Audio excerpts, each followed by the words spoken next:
নির্বাচন কমিশনের উপর অনাস্থা প্রকাশ করে শাপলা প্রতীক পেতে প্রয়োজনে নৈতিকভাবে মোকাবিলা করবে এনসিপি, এমনই মন্তব্য করেছেন দলটির উত্তরাঞ্চলের মুখ্য সমন্বয়ক সার্জিস আলম।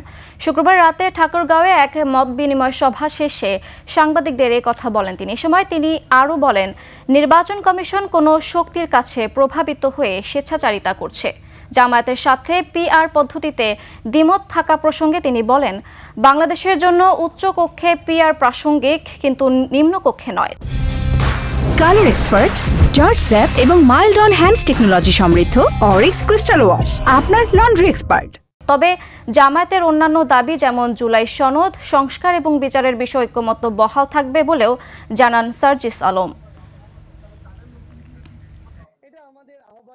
যেহেতু আইনগতভাবে কোনো বাধা নেই, এনসিপি মার্কা যদি হয় শাপলাই হবে এবং আমরা শাপলা মার্কা দিয়ে আগামী নির্বাচনে অংশগ্রহণ করতে চাই।